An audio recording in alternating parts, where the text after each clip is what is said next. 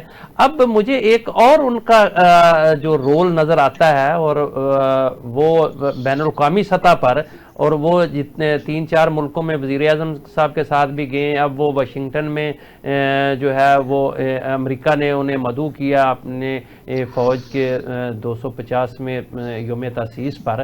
تو یہ سارا کچھ جو ہے آپ اس کو کس طرح سے دیکھتے ہیں؟ آگے چل کر یہ ساری چیزیں پاکستان کے لیے کتنی فروٹفل ثابت ہوں گی؟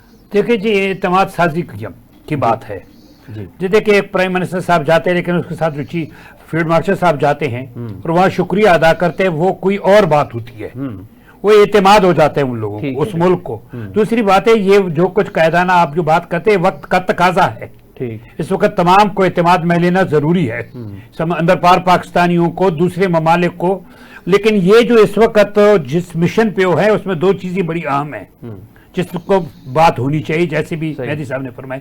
پہلی بات تو ہے کہ ہمارے اسٹریٹجک ٹائز اور سیکورٹی کے حوالے سے اگر ہماری امور ان کے ساتھ طے ہو جاتے ہیں، انگیجمنٹ، تو وہ میرے خیال میں بہت مناسب ہوگا. دوسری بات یہ ہے کہ انڈیا کو مذاکرات پہ لانا اور امریکہ کو یہ بتا دینا کہ جی آپ ان کو بتا دیں کہ انہی خطوط پہ ہم مذاکرات کرنا چاہتے ہیں، اور یہی ہمارا جو ہے ایجنڈا ہوگا تاکہ مذاکرات شروع ہو جائے. ٹھیک جی. مہدی صاحب، ہم نے ماضی میں دیکھا کہ پاکستان اگر امریکہ کے ساتھ بات کرتا تھا تو چائنا ناراض ہو جاتا تھا، یا چائنا کے ساتھ کرتا تھا تو امریکہ ناراض ہو جاتا تھا، یا رشیا کے ساتھ کرتے تھے تو امریکہ ناراض ہو جاتا تھا.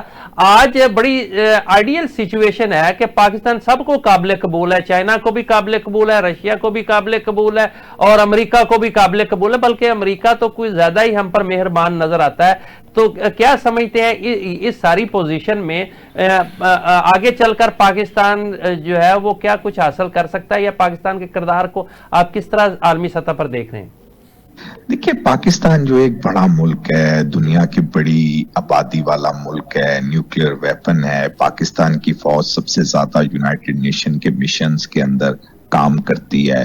تو پاکستان کا دنیا کے اندر اور خطے کا جو جغرافیہ ہے اس حوالے سے بھی پاکستان، اصل میں امریکہ کی یہ پریشانی رہی ہے چائنا کے حوالے سے کہ پاکستان اور چائنا جو ہے وہ کہیں اسٹریٹجک پارٹنرشپ میں اس حد تک آگے نہ نکل جائیں کہ اس علاقے کے اندر امریکہ کے لیے مشکلات کھڑی ہو جائے. وہ ہمیشہ یہ چاہتا رہا ہے کہ پاکستان اور چائنا کے ٹریڈ تعلقات کیوں نہ کتنے ہی بڑھ جائیں، لیکن جو اسٹریٹجک تعلقات ہے وہ نہیں بڑھنے چاہیے. لیکن یہ جو ابھی جنگ ہوئی اور اس جنگ کے بعد پاکستان جس طرح سامنے آیا ہے، اب امریکہ کے لیے یہ مشکل ہو گیا ہے کہ امریکہ جو ہے وہ صرف ڈکٹیٹ کر سکے. اب امریکہ کے لیے ضروری ہو گیا، ایک دفعہ دوبارہ انڈو پاک کا لفظ استعمال ہو رہا ہے، ایف پیک کا جو بات تھی وہ ختم ہو گئی ہے. تو پاکستان کے پاس بھی بہت سنہری موقع، اور میں تو اس کو اس طرح سمجھتا ہوں کہ پاکستان کے پاس بار بار جو ہے اچھا وقت آتا ہے. اب یہ پاکستان کا کام ہے، ایسا نہیں ہونا چاہیے کہ جنرل یحییٰ صاحب کے دور کے اندر یا جنرل مشرف کے دور کے اندر جب اچھا وقت پاکستان کا آیا تو پاکستان جو ہے وہ بہتر ڈیل نہیں کر سکا، اور پاکستان کے اندر جو اس وقت کے لوگ تھے انہوں نے صرف اپنے بارے میں سوچا. اب وقت ہے کہ پاکستان جو ہے ایک بہتر ڈیل کرے اور پاکستان جو ہے وہ آگے کی طرف بڑھے. جیسے جنرل صاحب نے اپنی تقریر میں بھی کہا ہے کہ اگلے 5 سال کے اندر پاکستان کا ٹریڈ والیوم اور یہ تمام چیزیں بہت بڑھ جائیں گی. تو پاکستان کو اب اس پہ فوکس کرنا چاہیے. انفارچونیٹلی پچھلے 6 مہینے سے امریکہ کا کوئی سفیر پاکستان میں نہیں ہے، اور یہ بھی ایک ایسی بات ہے کہ جس کو پاکستان کو وہاں پہ ریس کرنا چاہیے کہ جلد سے جلد یہاں پر سفیر بھیجے. کیونکہ جو پچھلے سفیر تھے وہ پوری کوشش کر رہے تھے کہ پاکستان کی جو ٹریڈ ہے وہ امریکہ کے ساتھ بڑھ جائے، اور پہلی دفعہ ایسا ہوا تھا کہ $11.11 بلین کی چیزیں ہم نے بھیجی، لیکن پچھلے سال یہ چیزیں کم ہو گئی ہیں. تو ہم نے تو اس کو آگے لے کے جانا ہے، کیونکہ ہمارا جو ٹارگٹ ہے وہ $100 بلین کا ہے، اور وہ صرف